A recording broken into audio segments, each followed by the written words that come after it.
Awesome. Morning, everybody, and welcome to the kickoff meeting for the Spark HL7 Australia Patient Summary FHIR IG project. So this is the very first call, and we're going to be doing these at least in 2024 on Friday mornings in a fortnightly, which means really there's only one more, and then there'll be a face-to-face in December, but we'll go through that.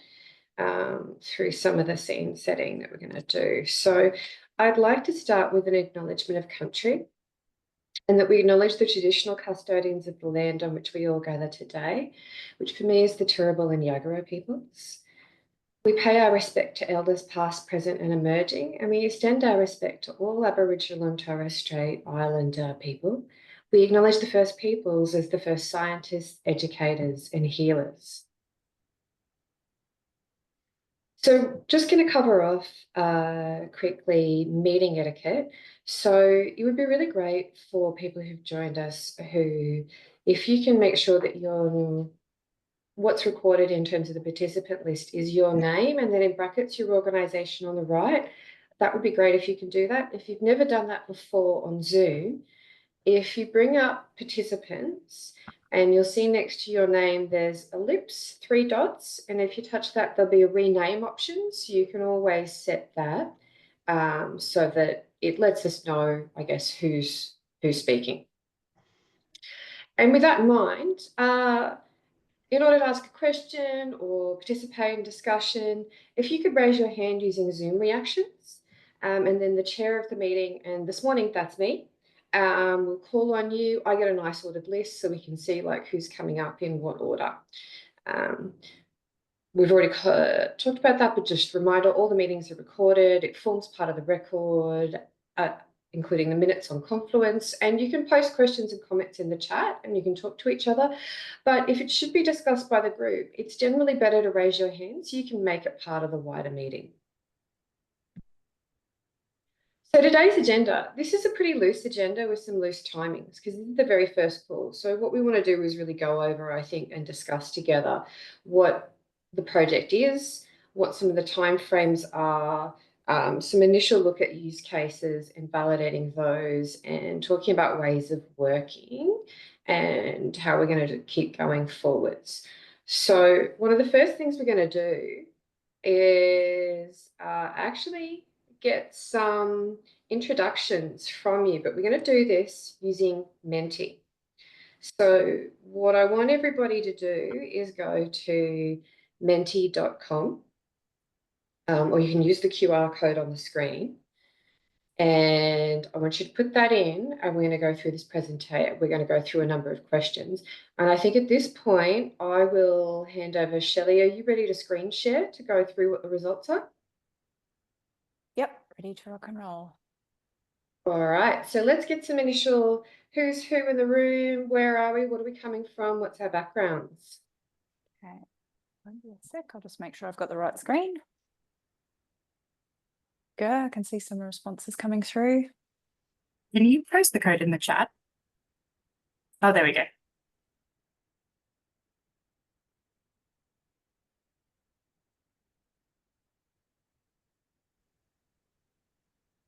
Brisbane is the centre of the world. All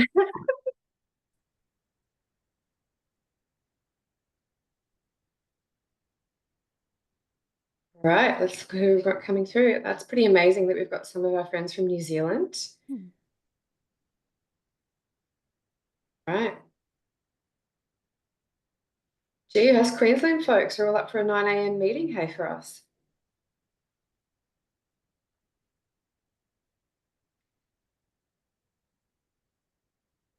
All right, we've got 56 people here, but only 41 responses so far.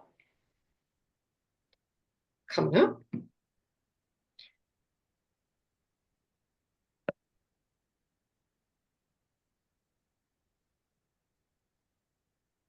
Sam. Thanks, David. We've popped the QR code in the chat too for people.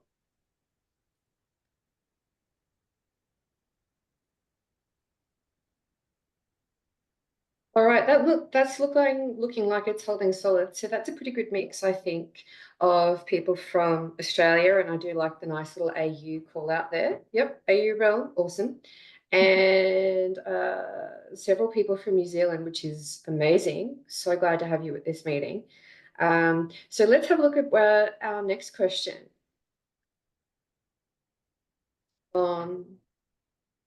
What's your background? I need to get my Menti up and running too. Should have done that. Oops.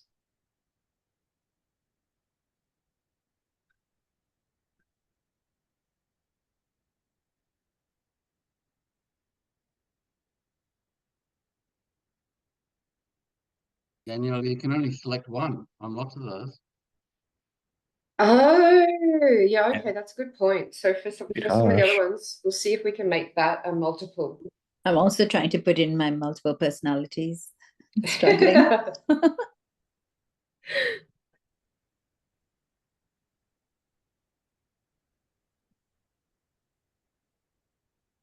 So I guess you just have to put in the one you feel like this morning.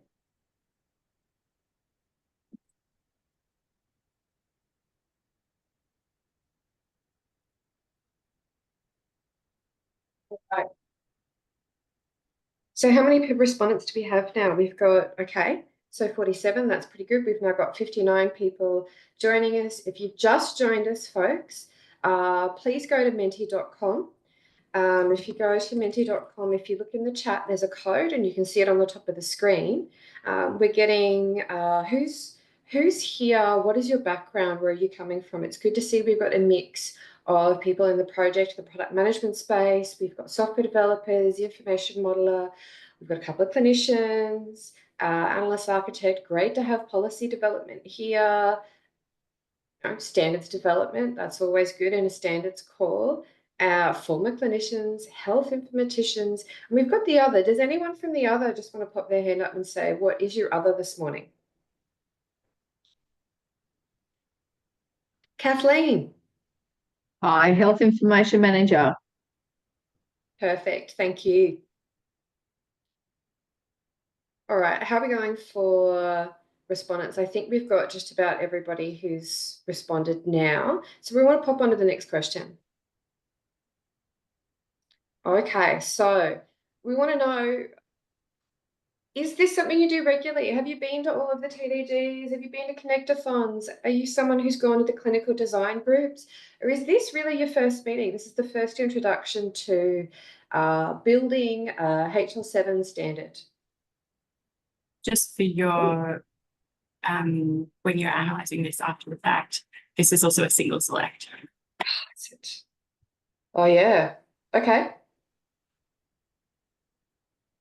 Clearly, we need some testers.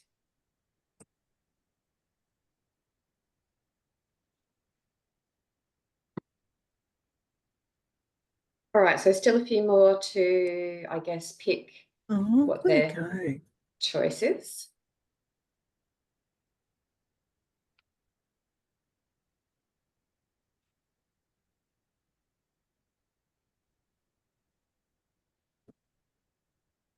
Thanks, David. Good chat. One to many. True. Same. I've been to connectathons and clinical design groups and technical design group meetings. All right. I think we've got, oh yes, Richard. Sorry, your hand's up. It looks like we have 9 bots. Do we? Oh, that's We exciting. we have 60 people and 51 answers. So that's just, we've got 9 bots.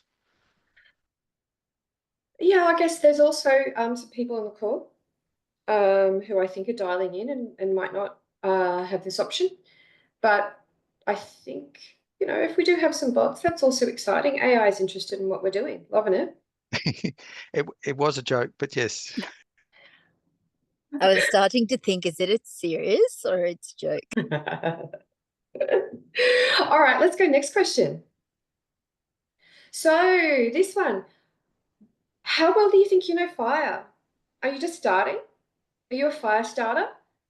Have you been starting this space for a while and you think you're starting to catch fire? Are you on fire? Have you been on fire for a while, or are you in fact a fire chief?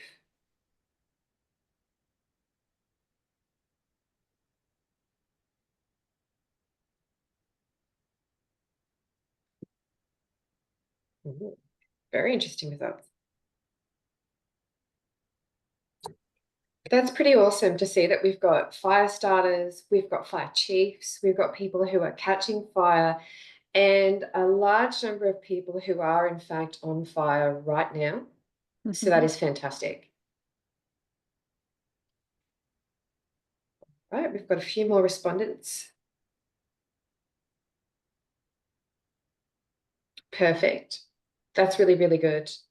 Any surprises for people on what that mix is? I'm surprised how many people are on fire.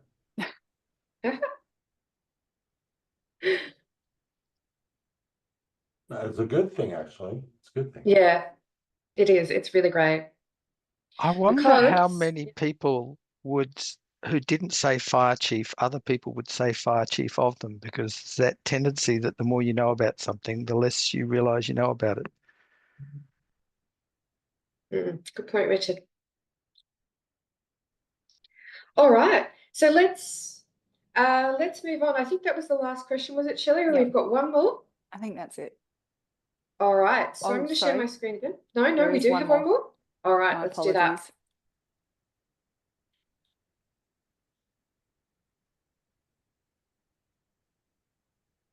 Ah, yes, the biggie. Most important one.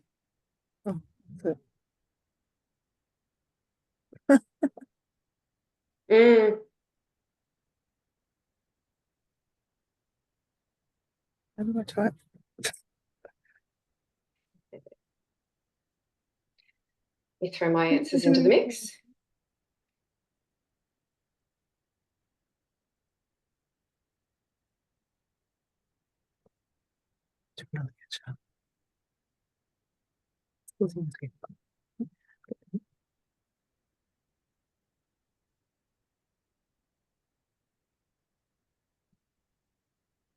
Okay, so what have we got here? We've got a whole bunch of standardization. That's good. You've come to the right place. There we are, standards.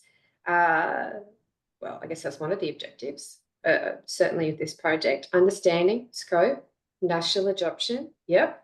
Collaboration, coordination, better patient outcomes. Absolutely. Clinically useful summary. Nice. Yep. Very good. International. I think we're talking here about how being consistent and conformant with international and reusable across multiple domains, interoperability, good use cases, narrative generation. That's interesting. That'll be something that we will need to talk about, I reckon. It's really Search a wide parameters. variety of things, isn't it? It's like, it's almost as many as people are here. Which is It's not perfect. a teleconference, but go for it.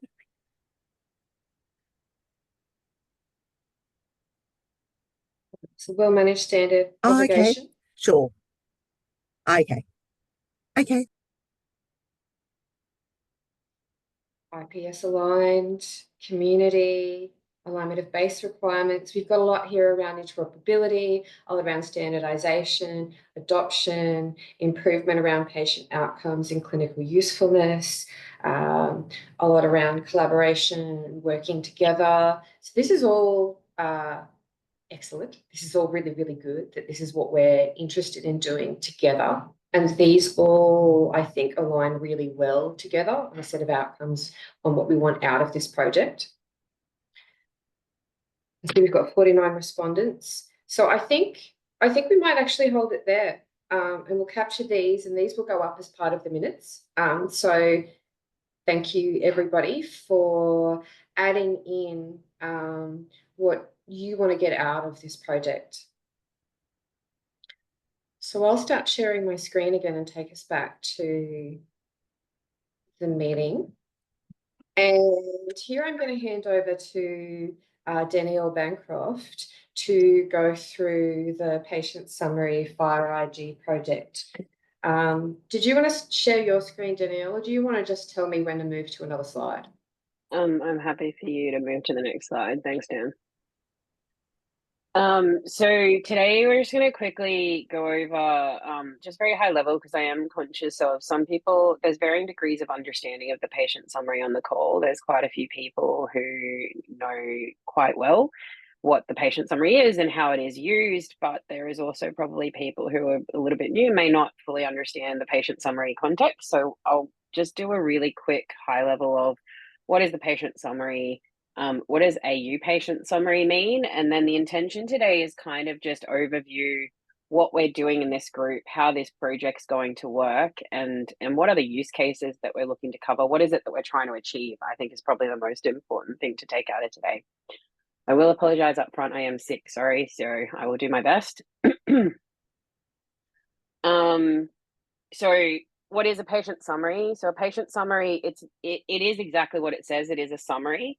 But I think more specifically, it's important to understand that it's not intended to be an entire patient health record. It is a minimum set of data that's enough to ensure safe patient care. So it's that first critical, have a view of the patient as a snapshot as a clinician, but it can also then provide you with the ability to ask more questions if you need to. So that patient summary provides a good overview of this is what you need to know that's critical about the patient.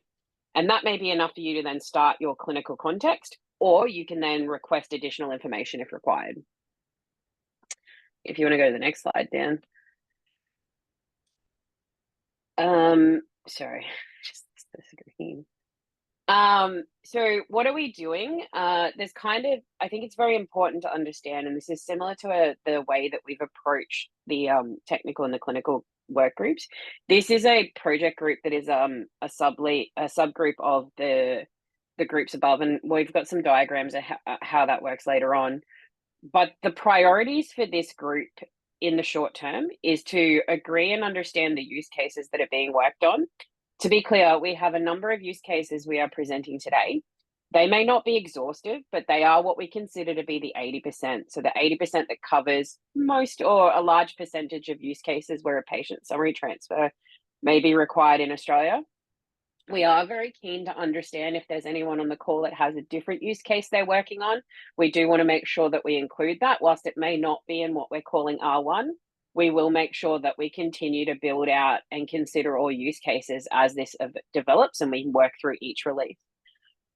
We're also, as a priority, keen to understand the data set as a minimum for R1. Now, I want to be very clear, we do need to understand what an AU patient summary looks like as an ideal long term, but what we are focused on for R1, in the interest of having a working proof of concept where a number of systems in industry can exchange a patient summary in real time, we want to make sure that we're using data that systems have today. So that may be a subset of what the ultimate patient summary will be. It's not our perfect ideal, absolutely everything's in there. It is a subset that we'll agree to, with the understanding that we'll continue to build out and add the additional functions as we continue to do each release. We also want to be able to prioritize the different features. So as I said, through each release, what are the features that we need to support the various use cases that are being built out in industry and support them to make sure that we can continue to allow industry to move forward. And we also are very keen to make sure that we have testing scenarios that can be used alongside that, and also develop out appropriate testing data so that the industry has an ability to actually test what they're building as well. How it'll work, there is a patient summary focus group, and that's to understand the clinical context, workflows, and data priorities. Now, that is across the whole life cycle of patient summary. They are focused on the whole view of what does patient summary in Australia look like? What are the clinical use cases? How does that workflow work? What is the patient experience? And make sure it's really brought back to how that works in practicality in a clinical context.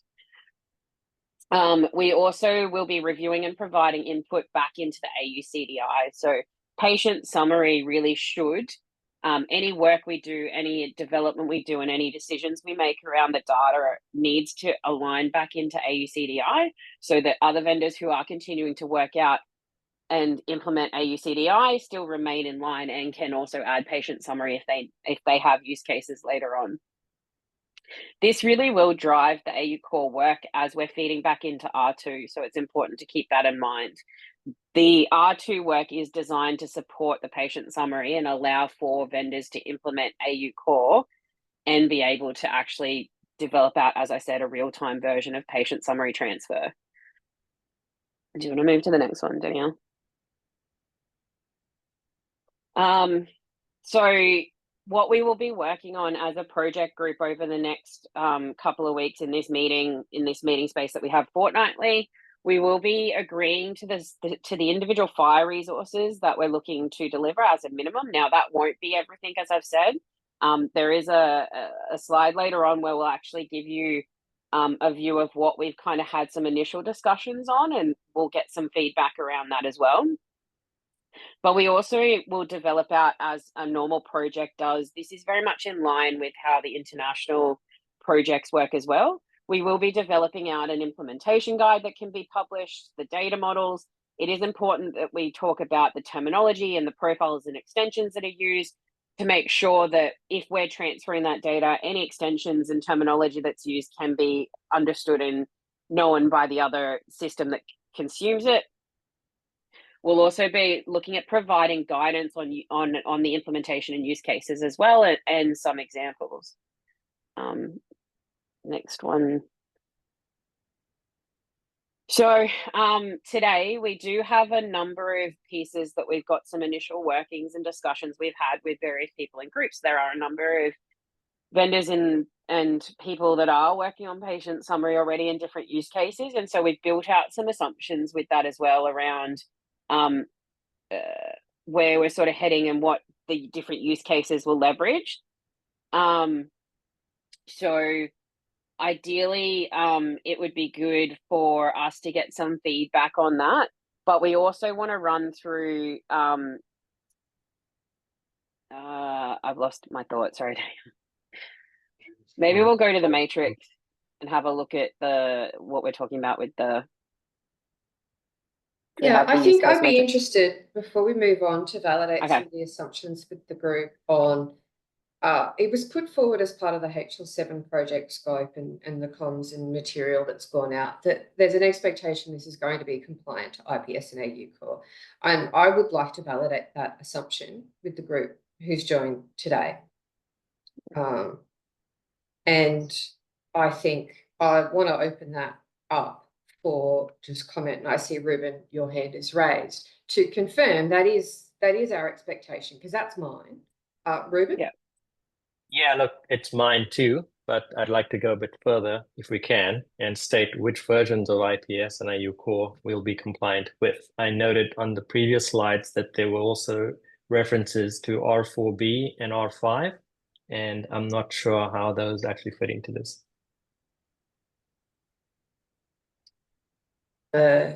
General, let me have a look at this one.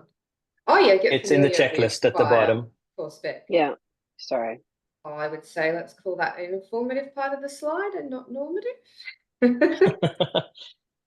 you, I think Danielle. that's just a copy paste of these are the versions of the FHIR spec that are out. So yeah. Yeah, I guess it's particularly worth clarifying, noting that the miles record on FHIR procurement actually states R4B as well. So I just wanted to ensure that there was no dependency in that direction. Thanks. Well, let's talk about that. So I guess I'll go with my opinion. I'm expecting that we're looking at IPS 2.0. That's the thing under development now that is incorporating a number of improvements that I think are really necessary, including some of the feedback from Australians that's getting fixed at the moment, and that it'll be AU core 2, basically. Music to my ears. Thank you.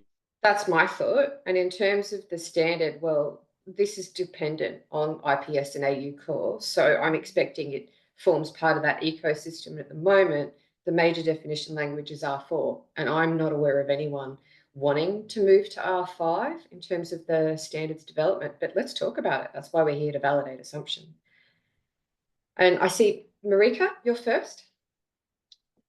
Mine is actually an unrelated topic of discussion. So happy to come back to me if anyone else has something they want to feed back into this one. Richard, is yours unrelated or? Mine is related.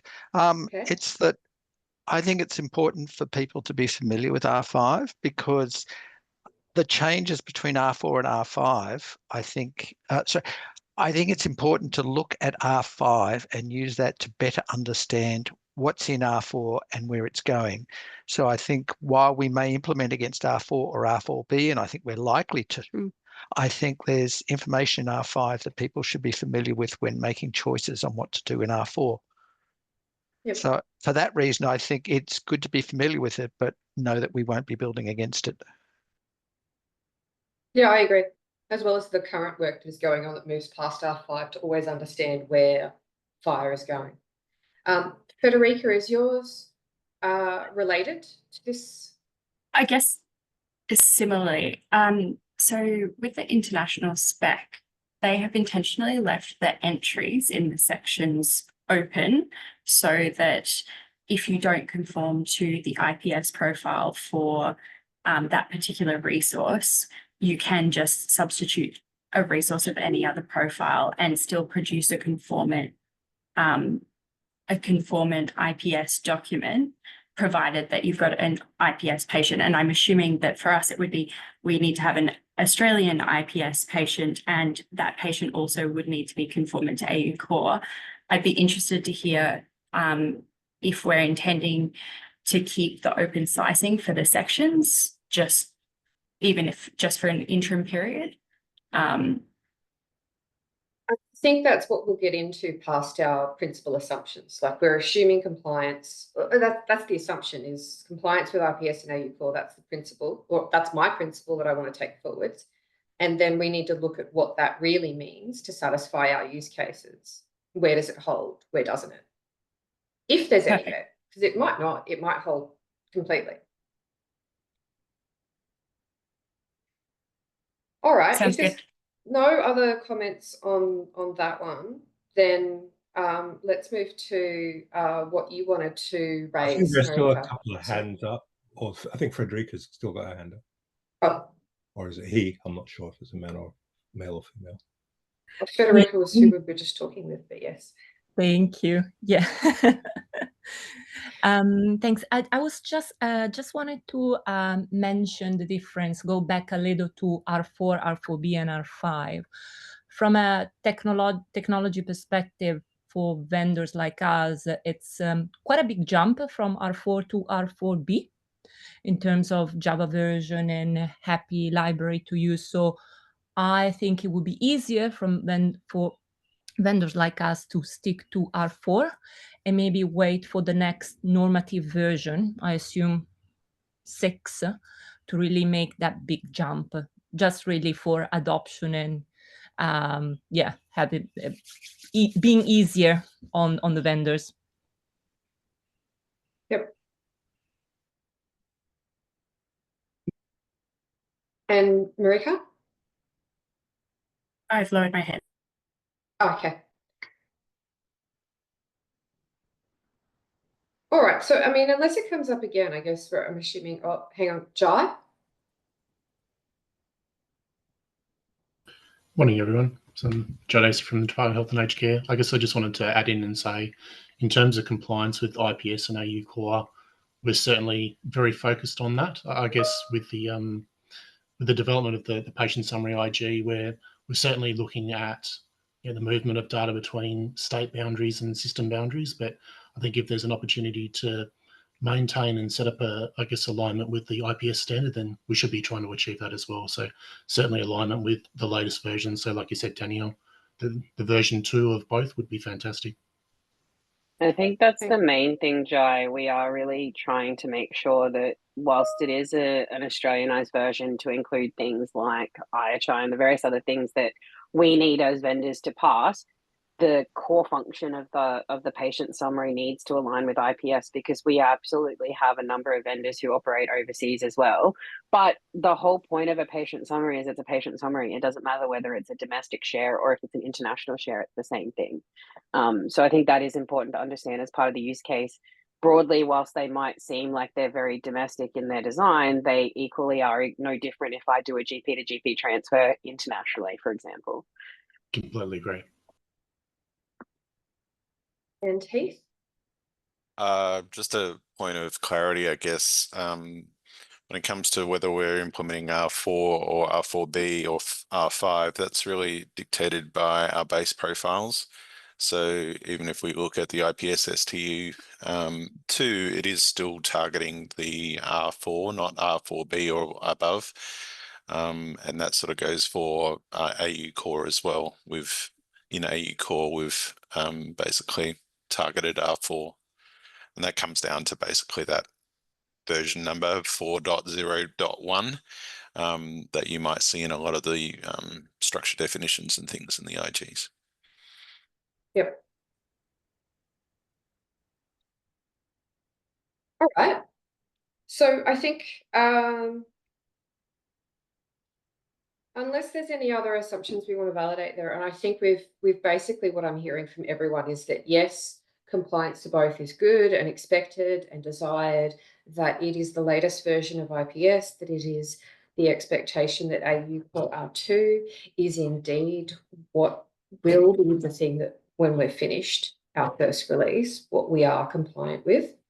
Are there any other assumptions that we want to discuss or validate before we move on a bit more into talking about some use cases and starting the discussion there?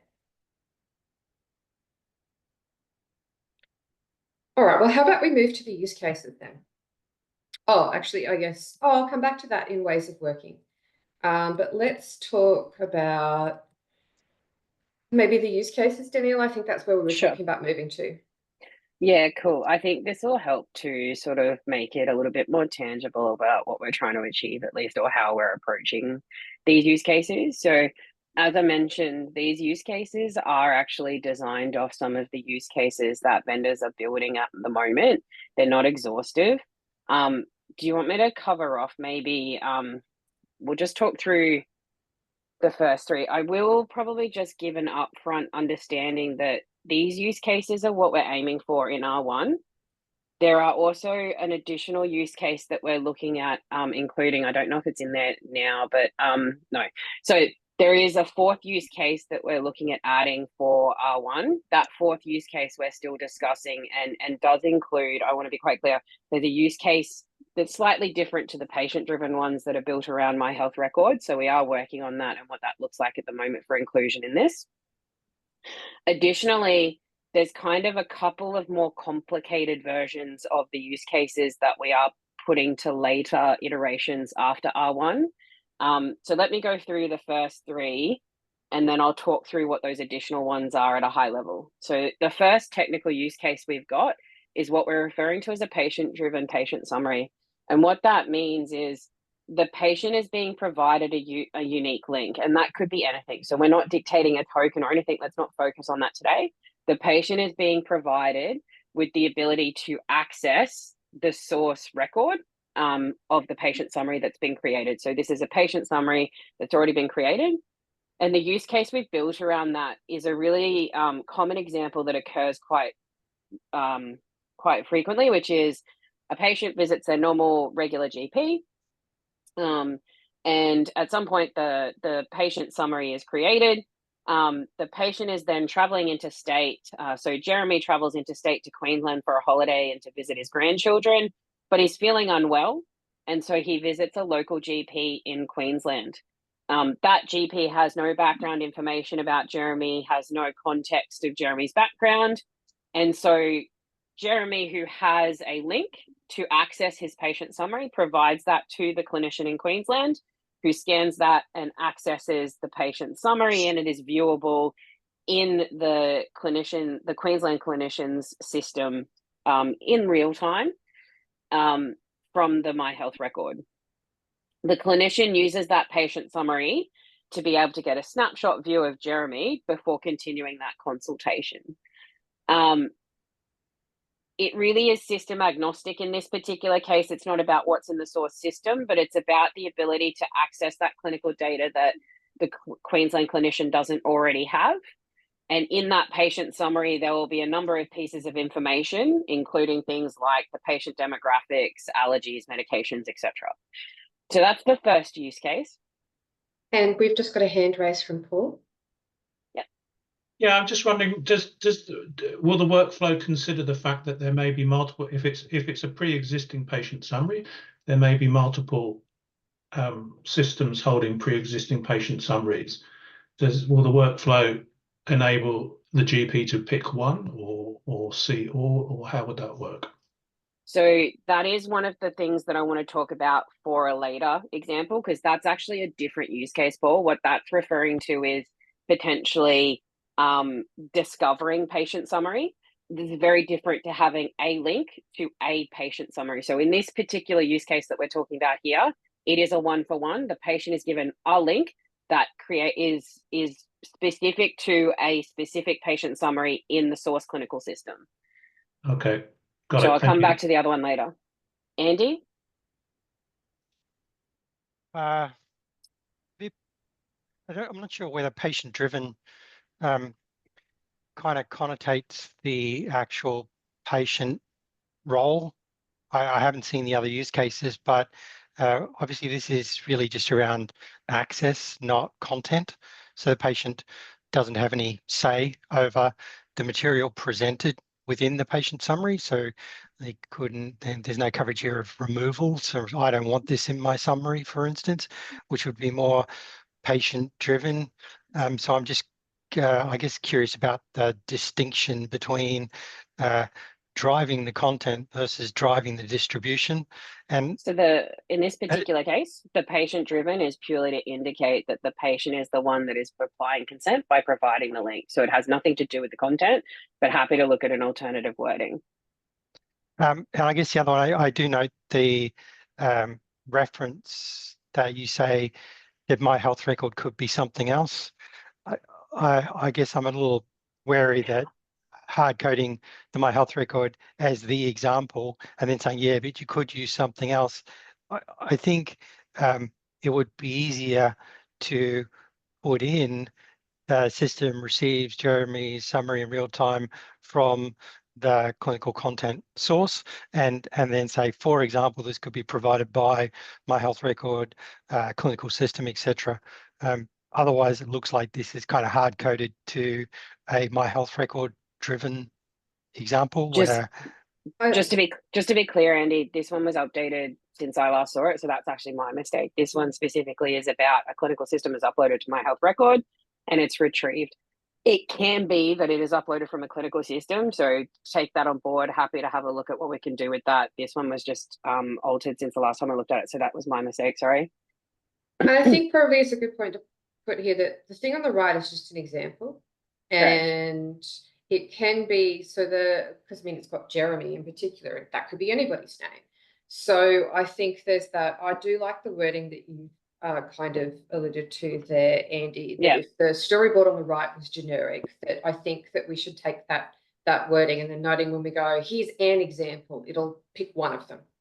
Yeah, I think that's a really good point because, as you said, Andy, the source system could be where it's retrieved from, or it could be retrieved from my health record. I guess another way to look at it is when that patient summary is created, the clinical system may have it in the clinical system, but it also may upload a copy to my health record at the same time.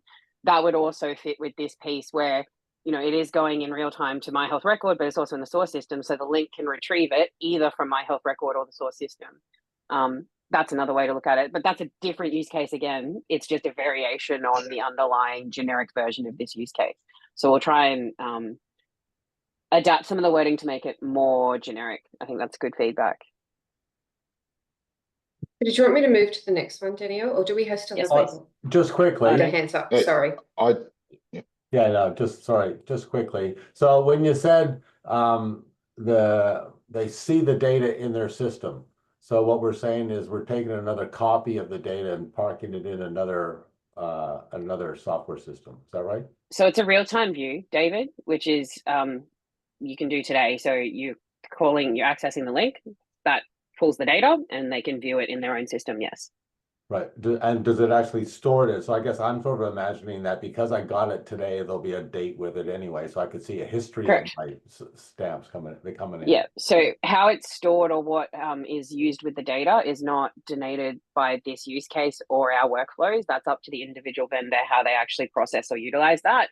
Yeah. There is a date within the actual patient summary. That is one of the requirements within, so when it was created date. So that is absolutely there. But I want to be clear, what we're covering in this is the process of the sharing of the patient summary. This is not about what happens after that, because that is up to the vendors how they actually handle and manage that data. Okay, thanks. So it's Juanita here. Just a question in terms of what the patient is sharing. So basically, are we saying that the source, so whether it's My Health Record or any other system, is going to have one QR code or one link related to that? So potentially the patient could have several QR codes. Is that what we're saying? Potentially, and I guess that's the key piece here of why I said just a token. I don't want to get fixated on the QR codes and stuff, just because it could be a URL link. There's 100 different ways we can share those tokens. Yeah. But it is okay. Gotcha. Okay, yeah, thanks. so I could have a patient summary that is genuinely created by my GP, and that's a snapshot of me that the GP has information on. I could have another patient summary that's been created by my specialist. Now, they may have a lot of overlap, but they may also have individual pieces of information that are different because of the different type of clinical care I'm receiving. The ideal world is where those patient summaries are shared. So if there's a handoff, and we're getting to that next, that data can actually be brought back into the GP system to have a complete picture. But again, that is a different use case driven by different individual needs in those particular workflows, if that makes sense. So what I'm going to, this is a good discussion, but I do want us to see the other two before we get into real detail, because we are going to go through what is all the discussion I think we have to of all the profit use cases. So I know Heath, Sanjeev, you've both got your hands up. Can we just have a quick comment more from you guys, and then come back when we've seen some of the other ones, so that then we can go through with that kind of wider perspective into the discussion? Is that all right?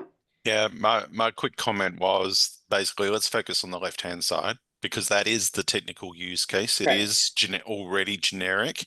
The right-hand side is more of the clinical scenario that is helping clinicians, I guess, materialize what we mean by these technical use cases. So there are many of the right-hand sides that could be applied to the left-hand side. So from this group perspective, focus on that left-hand side.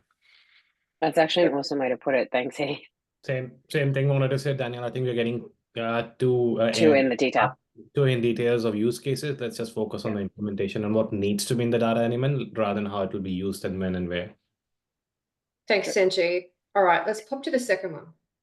So the second one is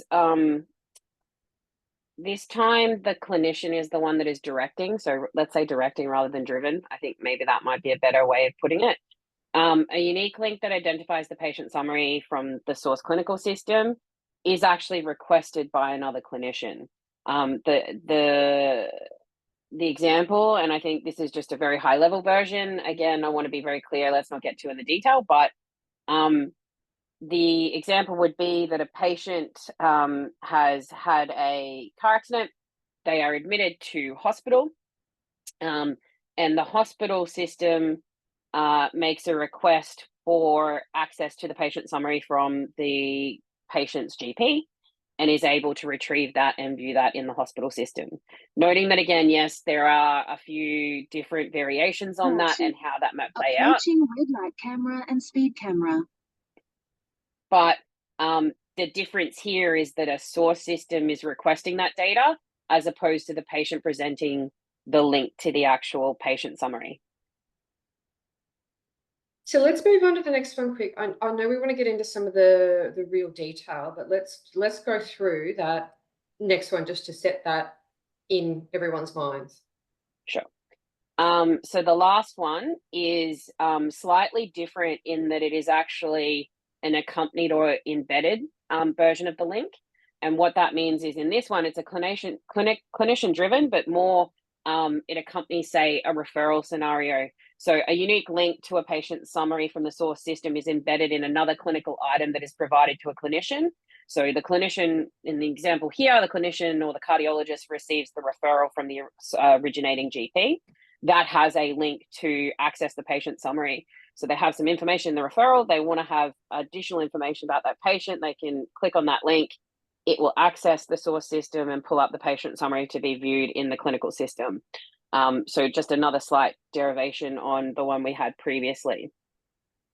I'm just going to ring fence that before we cover off on this. That is ideally the first kind of systems that we're talking about, the first technical use cases we're talking about for R1. We are aware that there may be some more, and we're happy to get some discussions from this group if there is additional use cases outside of that that people are working on. Just to clarify, just to cover off on Paul Frosdick's question earlier, there is also an additional use case, which is more of the national infrastructure one, where we talk about, I go into a HIE and I want to ask several systems if they have information about a patient, and I find that several systems do, and then I'm requesting that patient summary.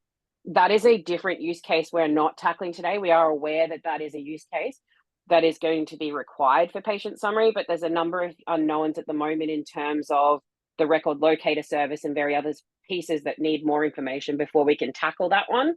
And then there was a third one, but I've just forgotten what it is. Yeah, that we discussed yesterday. That's right. I'll come back to that if I remember, sorry. But we are aware there's some bigger, hairier ones to actually look at. And how, oh, sorry. Yeah, there are some bigger ones that we need to look at. But we are trying to target what are the ones that we can ideally tease out and work on to have those working proof of concepts within the next 12 months. So I guess this is sort of a proposal for a starting point for going somewhere in patient summary and targeting our work, noting that some of this is also needs to be informed by, is this for the people who either have implemented a patient summary capability or are working on it now, is this in alignment with essentially what you're trying to achieve? And if it is, and that's working with the people who are trying to do this now, because that's how we're going to build out the standard, by trying to solve that and share it with each other, great. If you're working through something and you need something else, let's talk about that. I'm going to caveat, but let's talk about it though with, this is more of the scene setting one, and we've got a bit more scene setting on how do we work together. And the idea, I think, is that the next fortnight, we're actually going to go into more detail with the outputs also from the clinical focus group, who's going to give some of those scenarios. So the ones on the right are sort of just early mock-ups, but we want the clinical scenarios and workflows to really be fed in from that clinical focus group. So they're going to come back for us to look through those and ask questions and go into more detail next fortnight. So just wanted to sort of frame that on this initial validation. I saw some thumbs up. So I guess I want to ask, in terms of people who are trying to implement this now or who already have, is there another use case that you think is critical that we need to be looking at in R1 that isn't sort of encapsulated somewhere in the generic use cases? Nick. Thank you, Danielle. Just a thought. I mean, it's passionately conveyed by every GP out there. Some sort of summary of what's happened clinically with one of their patients, you know, from an ED presentation or an admission might be a use case. Again, it probably comes down to, well, what is the first release for patient summary look like, and how useful would that be back to the, you know, regular GP? Which for me is one of the specific scenarios, I think, for one of these particular technical use cases. I think that's a specific flavour of that. Yeah, it might well be. Yeah. I think probably the first one even, right? Because it's the patient's gone to a hospital, going back to a GP. They might have a link that's been provided that they can show the GP. Yeah. As an example.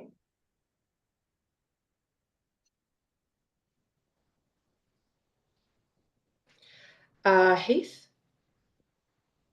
I mean, that's really interesting around things like discharge summaries and I guess the equivalent of like event summaries and stuff like that. But if we dive in a little bit deeper, which we'll do later, around what is an IPS, then IPS is actually a health summary, more akin to a shared health summary in the My Health Record. So it's not about a particular event and those sorts of things. So I'm not discounting what has just been said. In fact, we probably need to take note that there are these event-based summaries that we probably want to be able to support, but at the moment, it could be out of scope in release 1. Yeah, I think that's a really good point, Heath, because I think we did cover off that earlier, but didn't actually cover it today.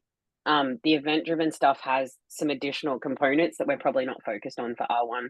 Doesn't mean that it's not important. We need to be clear on that. Kylie? Thanks, Danielle. Yeah, I think like really good points, everyone. And I'll talk a little bit about this later, and I think we'll be actually delving into it a little bit more in the actual next meeting when we kind of work through some of the outputs that we're working on from the clinical focus group. So a bit later, but some of those use cases that Nick has mentioned and some of the ones that have come up, we're trying to at least look at them and have them in for consideration as over the patient journey, and knowing that all of that is not going to be in R1, but knowing that these are bringing up questions that we're going to have to answer at some point over the next while. A lot of those will come up in the patient journeys that we're developing. So in the interest, I guess, of time here, and we've had a little bit of that discussion, which was good, and noting that we want to make this a target of the next fortnight's meeting, are we happy to, I guess, move on and do more of that ways of working, what's actually coming up, and get some of the presentations from, I guess, Kylie on what is the clinical focus group, how's it going to work with us, and have that discussion? And okay, excellent. I'm seeing some thumbs up that, yeah, let's leave the really detailed onto the next meeting where we'll have that space to go through it. Oh well, here was a slide. Let's move past that, and so I'll move more into ways of working. And one of the things, so this is a little bit of a dashboard. So if you have said that you're interested in being part of the project team and participating in this project, you will have gotten an email back from Sparked.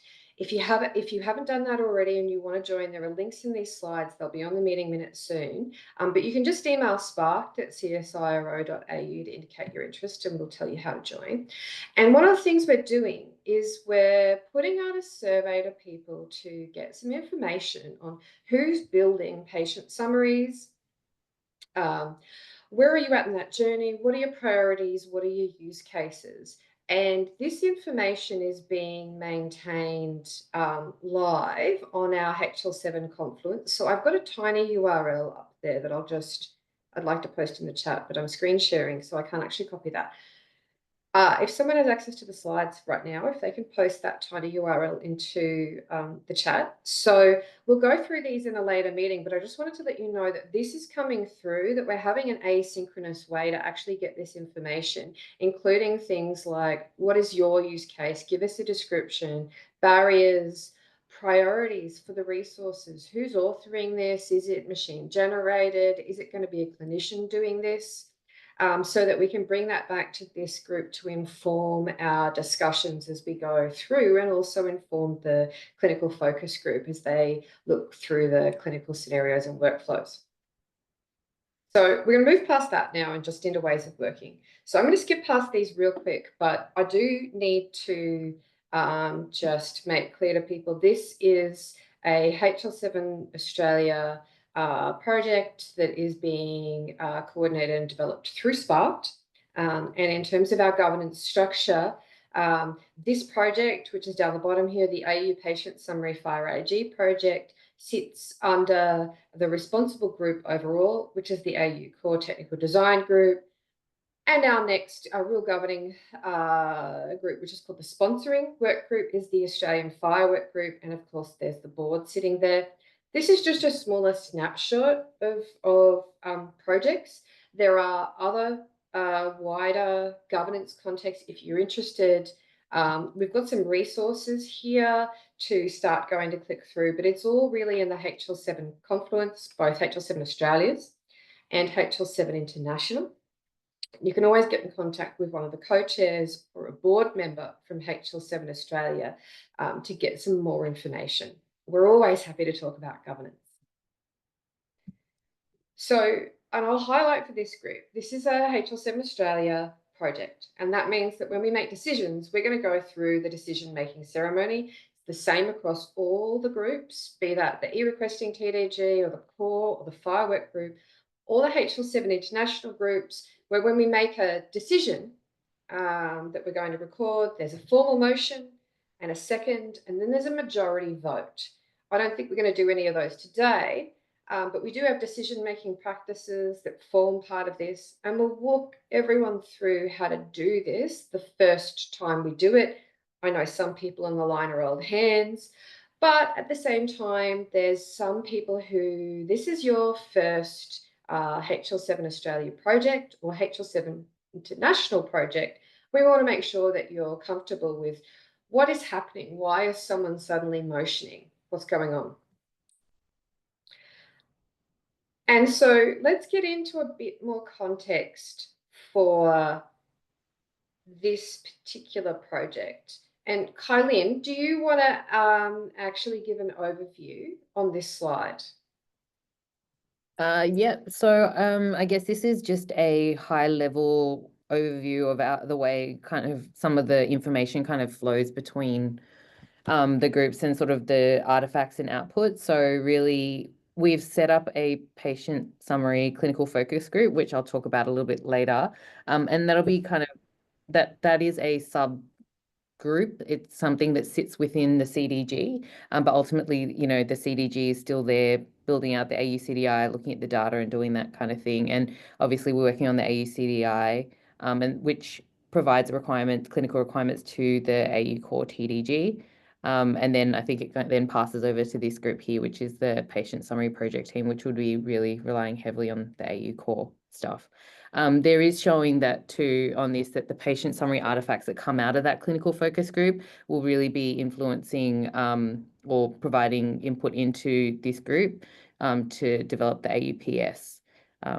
I don't know if you wanted me to go in more detail here, Danielle, or... I think one of the things that I wanted to call out here, this is really sort of just an overall prompt to say that some of the work being done with the clinical focus group, you're not bounded by system limitations or really just the initial priorities, so that it's going to inform work in not just the next release of AUCDI, which is coming out soon, but also any future releases of AUCDI might incorporate content that has gone into a backlog.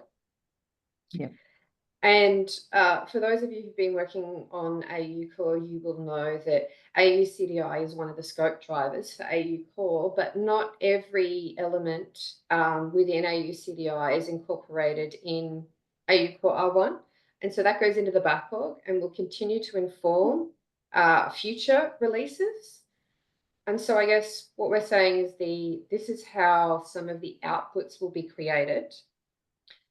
And the patient summary FHIR implementation guide will also end up having a backlog. There's no way we'll get everything done in R1.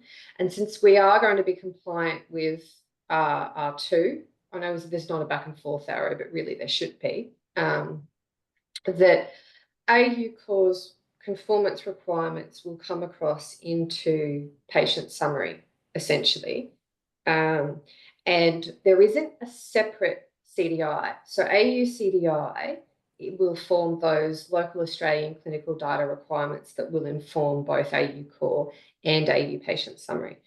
Again, this is a snapshot for you. It only shows our local content. As we talked about, there's International Patient Summary, which also has a logical model and a FHIR IG, but there's only so much you can fit on a diagram.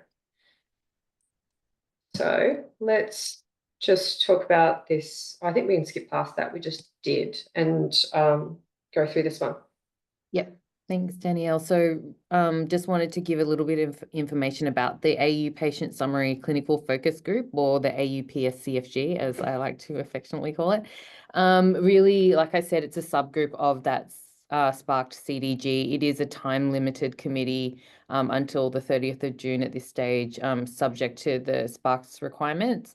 And it's really there to provide clinical support to enable the development of AU patient summary within the Spark program. So it is a small working group. We did have to, because we need it to be a working group, we did need it to be quite small.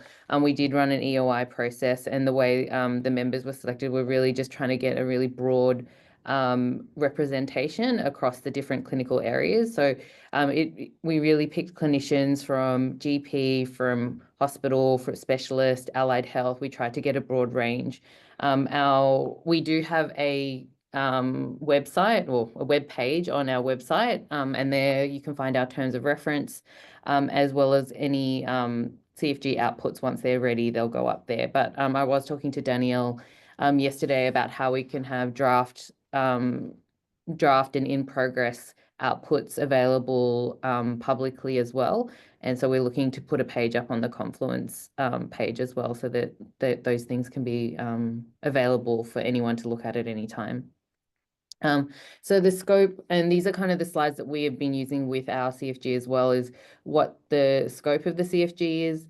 So really looking at those clinical workflows and clinical scenarios, as Danielle mentioned at the beginning, Danielle Bancroft said at the beginning, we're really looking at the development of testing data for Sparked AU Patient Summary FHIR IG, so to help provide that, so those personas, profiles, using the test data that we have, but also the test data requirements, thinking about the clinical histories, medications, procedures, problem diagnosis, and things like that.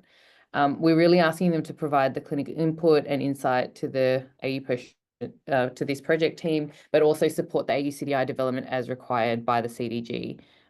We are also assisting in developing materials to enable clinical education, understanding of AUPS if we need to. So all of this stuff, everything that the CFG does, it belongs to the CDG. So, and it's really a starting point. Often we'll probably be using it to draft it, to validate ideas, and then take those to the CDG for final validation and input as well. So it's, while like we could only use a small group, the idea is that it is then belonging to the CDG, and the outputs kind of will flow into the CDG as well. So what the other thing that we were saying is the CFG is really just looking at those things. So the AUCDI data groups, that still belongs to the CDG as a whole. Obviously the FHIR IG belongs here. And also out of scope is those broader policy discussions regarding reforms, implementations, and development of the AUPS not relevant to the Spark program. We're not talking about those things. Next slide. So the thing that we have, so we've had 2 meetings so far, and we've been focusing on this idea of a consumer journey. So we started by presenting those really draft technical use cases, like those technical storyboards that you guys saw before. And a lot of the comments that you guys had, our clinicians had similar and more opinions on it, as well as sort of different perspectives than what you've got. So what we've decided to do is start building out full consumer journeys around those technical use cases. At the moment, there's about 5 consumer journeys that we have. And as Danielle T said, they are wider clinical scenarios. We're not bound by any system capabilities. We're not really thinking about it in that way, or any technology solution specifically, but we are using it to start tease out questions around workflow, policy, infrastructure, all of these sort of hairy questions, some of the ones that you guys have talked about, but others, and we're not necessarily we're not answering those, but we are, bringing up a lot of questions that need to kind of go to different places, whether they go to the department, to the agency, to the technical groups, to the wider CDG. We're kind of trying to bring those to light. What we've got so far, we're going to present this at the CDG next week for input and validation. We've got some quite solid consumer journeys at the moment, and we'll be looking at how well they line up with those use case storyboards that you were showing. And what we would really like to do after that is at the next this meeting, AU Patient Summary Project Team meeting in 2 weeks, really validate the alignment of those consumer journeys, the technical use cases, and the project team's use cases, what you're trying to achieve with it. So we want to just make sure that it's well aligned, and if it's not aligned, for this project team to provide feedback, and we can go back to our CFG to either adjust the scenarios or create new ones, or maybe do something else. So we really want to make sure that it's kind of an open feedback loop, that we can kind of use both groups to kind of make it as good a consumer journey or as useful a consumer journey and technical use case storyboards to reflect that. Then we're having our next CFG meeting on the 5th, or like in December, not quite sure the date yet, and we'll be validating and making sure we've got some test data. So we'll be building some test data in the meantime, but getting the group to look at that, and we will start thinking about the data currency, prioritization, and some of those other things that have come up as requirements. I think that's all I had, Danielle. Yeah. The next slides are all like, where do you find information about this, and going through some of the ways of working on for the Patient Summary FHIR IG project. Are there any questions for Kylin on what was just presented, noting, of course, that she'll be back in a fortnight with some of the outputs to go through and have a much more detailed discussion with us?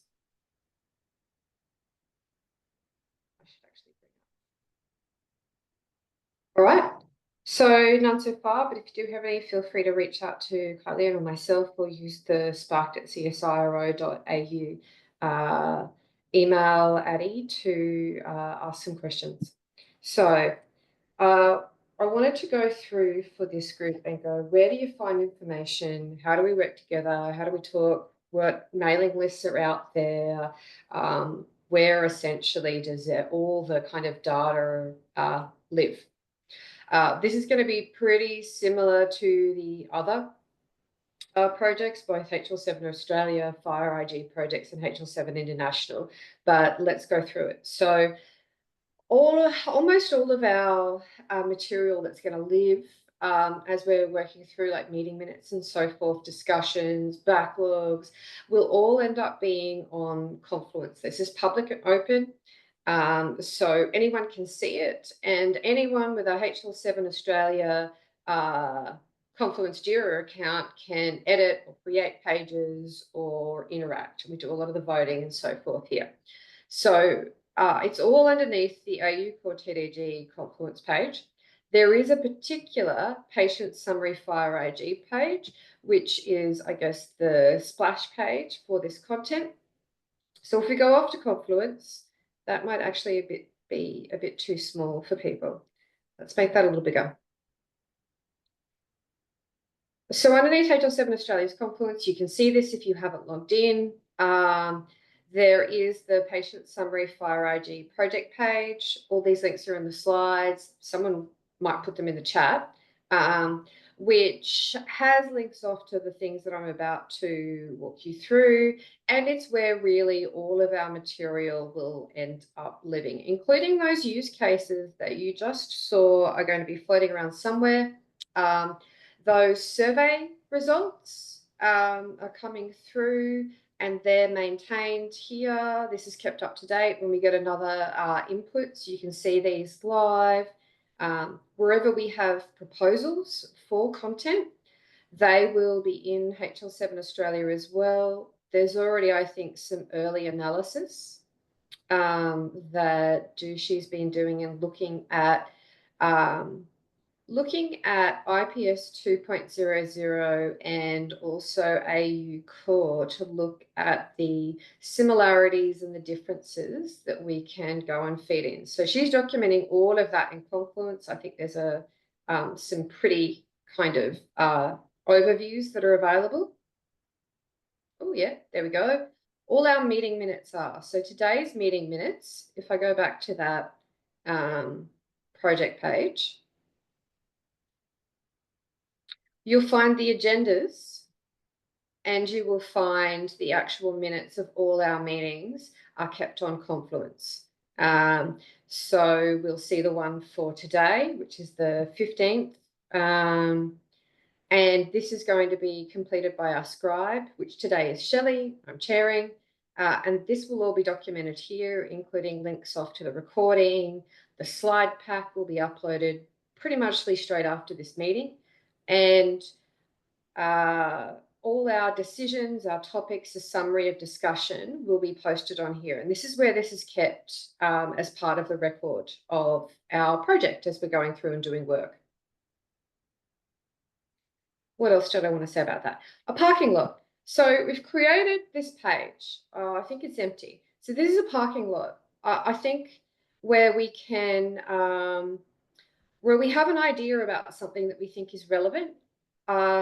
This is open, so anyone can add into this page of a set of things around discussion topics or ideas that we might want to get to, so that we have a way of documenting that for future, because we can't always do things in a particular meeting and we can't always do things necessarily in the release, but we want to capture and maybe do some work on it. So there's a parking lot here for that. Next page, FHIR IG. So like all FHIR IG work, and Ruben, I think you raised your hand. Yeah, look, nothing about what you've said, Daniel, but just a quick note for everyone on the call. You may have noticed the bar on the conference pages talking about multi-factor authentication. Please note that if you have a login to Confluence from about this time next week, MFA is going to be mandatory for accessing Confluence. So I recommend that everyone click on that more information link if you have your Confluence account already, just to familiarize yourself with the changes and how they're being implemented. Otherwise, you may find yourself unable to log in and unable to see all of these resources Daniel's showing you. Thanks. All right. I haven't clicked on that yet. I am only just back from leave, but I guess I'm going to do that today. Thanks for the heads up, Ruben. Sure. So that's Confluence. It's really important. You're going to be directed there time and time again in every meeting. It's where the clinical scenarios that are in draft, those technical use cases, where we're going to do feedback is there. You should be able to see all of the pages, whether or not you have an account. It should be public and open. But if you want to do actual commenting on the page or create the page, then you'll need an account. And you are really going to need one anyway for this project. So it's free.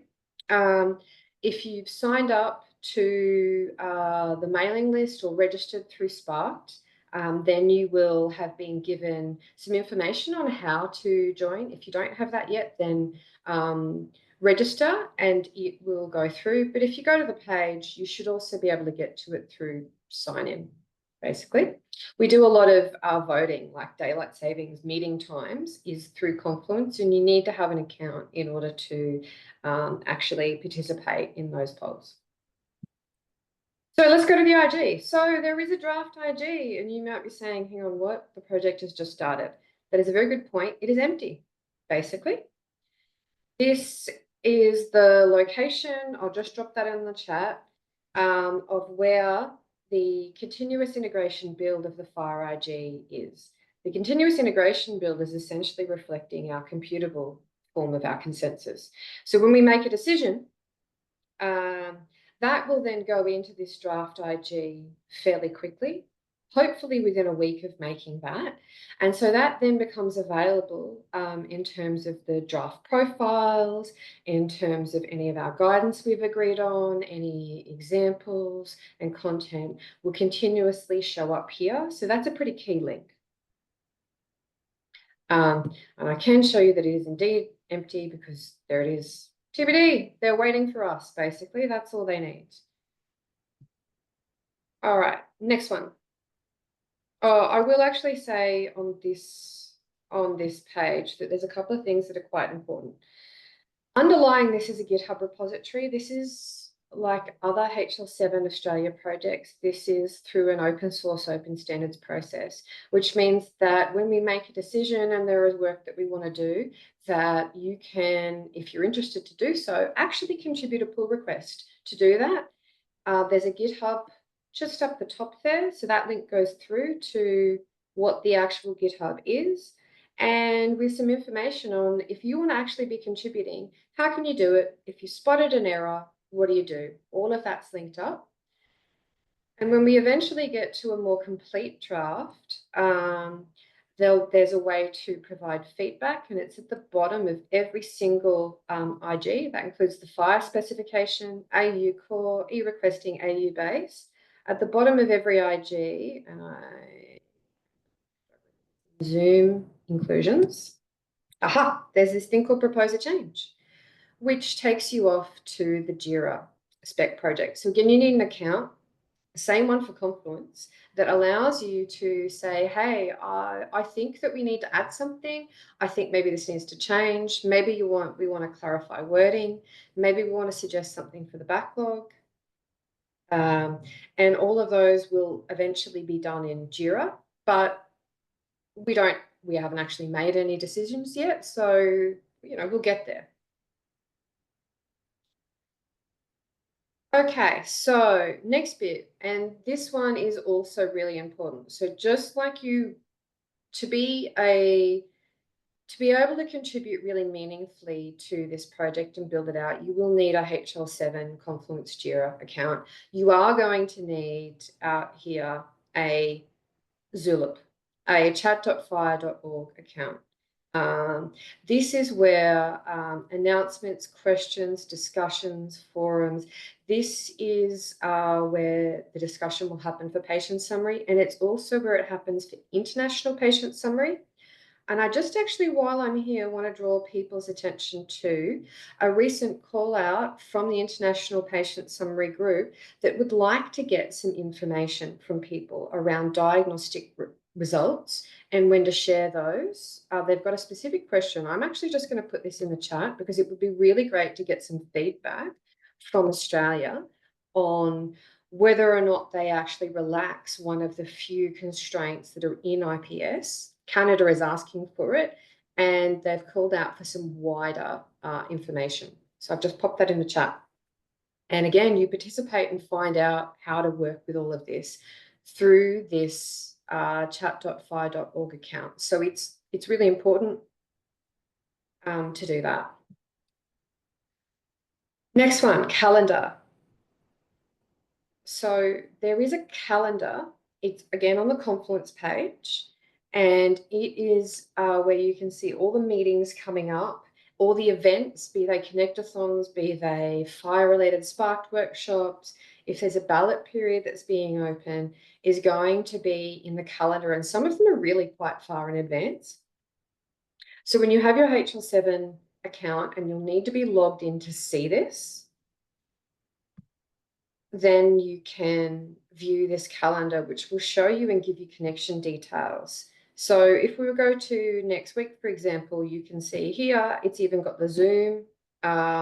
Those times, by the way, I'm in Brisbane, so that's showing the Brisbane times. Don't think, oh no, it's wrong if you're in a different state than Queensland.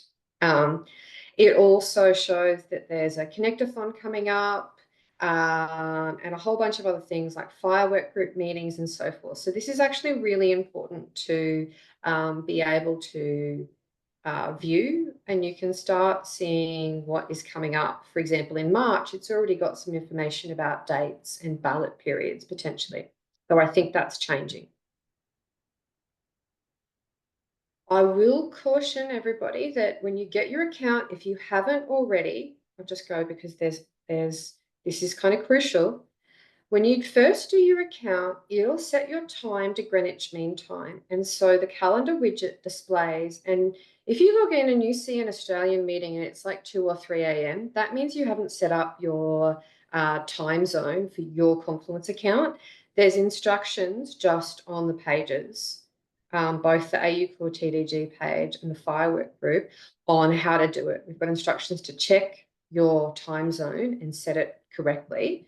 That way that you'll always see the right times for the meetings. Okay, well, we'd already talked about JIRA for spec feedback. Like I said, coming soon, we just need a working draft to go through.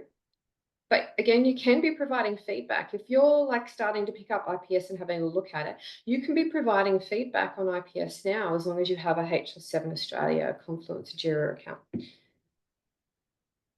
Okay, one of the last things I wanted to go through is the mailing lists. So there are lots of mailing lists. They're used for HL7 International, they're used across HL7 Australia, they're used also in Sparked and for the clinical groups. And so there are some for this project. So what we've got is this top one. This is a UPS list at hl7.com.au. That will go to everybody. So that's what's used to send out invites or announcements to people who are interested in working on this project. It's there. Please be careful not to spam the whole group. Oh, I stopped typing. So, for example, it's this morning, it's probably, I wouldn't recommend doing a announcement to the whole group to let them know that you can't make it this morning. I think that's fine if you can't make it to a meeting. We understand, but if you wanted to, you could contact a co-chair and let them know, but I would probably recommend not emailing everyone on the entire project. There is another, and it's very similarly worded, so make sure there's not a gotcha there, that is just AUPS at hl7.com.au. That will go to the project facilitators. So that will be to the co-chairs. I think often in meetings, we'll say things like, contact a co-chair if you need more information. You can use this mailing list if you want to do that. You can also use chat.fhir.org. If I go back to that, I've lost it. Here it is. I'd like to point out that you can directly contact people. There's both this patient summary chat where you can ask questions, but you can also directly message one of the co-chairs if there's something that you need to ask about or provide any information or try to get into a discussion with. So it's really, really useful. And the last one that I think is really relevant to this project is sparked at csiro.au. That'll go to the Sparked mailing box. You can use this contact Sparked for information. Often it's RSVPing to an event, and it's used to request removal from the mailing list. Now, that being said, that just talked about events. So what I'm going to do is go right back to the beginning. And I want to draw people's attention to the next couple of meetings. Here we are. So this is today. This is our kickoff. And we have our meeting on the 29th of November where we're actually starting to go through those outputs from the clinical focus group and start talking about our approach based on that around what are our actual priorities in terms of data, what are we going to go through, how are we going to do this work. And there is a scoping workshop, a one-day scoping workshop that is on the 11th of December.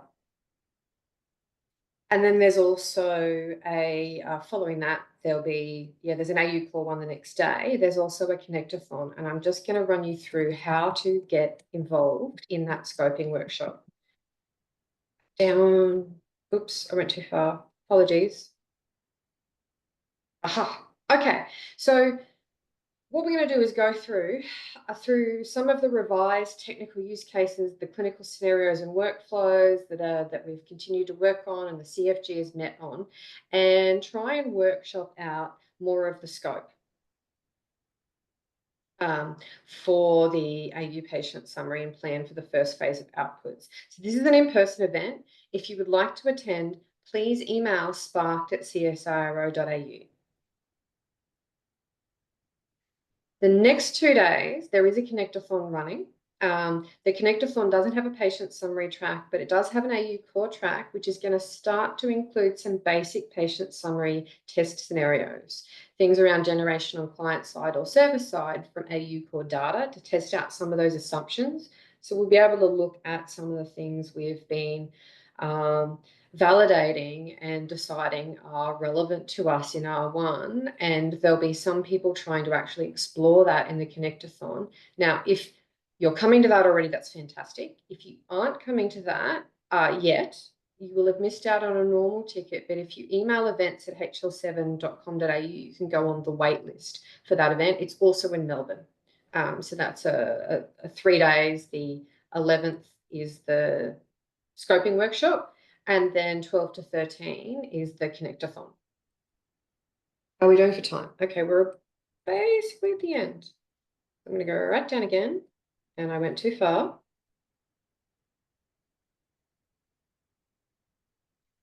And let's just finish on next meeting. So that's next week. Next fortnight on Friday morning. We've confirmed that. Just in terms of, for those of you who haven't participated before in a project or a meeting, what happens next in terms of these meeting minutes? We all like log off, go away.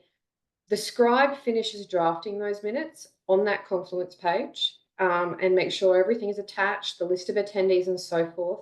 When it's drafted, the chair of this meeting, so that's me, will send out notification via the mailing list, so that'll be a UPS list, that the minutes are available for review. So you can go look at those minutes. You can either edit them directly if you've got a HL7AU account, or comment on the page if you think something's missing or if anything needs to be amended. And we'll go through and revise that feedback. The recording itself is uploaded to YouTube. There are playlists for the YouTube recordings, and at the next meeting, the minutes are reviewed and approved by the group as part of just the usual business. And just for those people who aren't yet familiar with IPS, there's going to be some of these. We'll put these in the minutes, but they're also in the slides on how to go get familiar. This is going to be more of an in-depth project kind of series of meetings where we're not really covering off FHIR 101 or IPS. We're expecting you to be familiar, and what we're trying to tackle is, for these particular use cases and the clinical scenarios, how are we solving this? So there's going to be less of the information sessions that you might have seen in AU Core and certainly in e-requesting, and more around kind of get to practical problem solving into a working standard. So we've got some of those resources here if you want to start, if this isn't something that you're already familiar with. And I think that's it. We're almost at time. I'm going to stop sharing screen now. Are there any other questions or comments before we close out the meeting?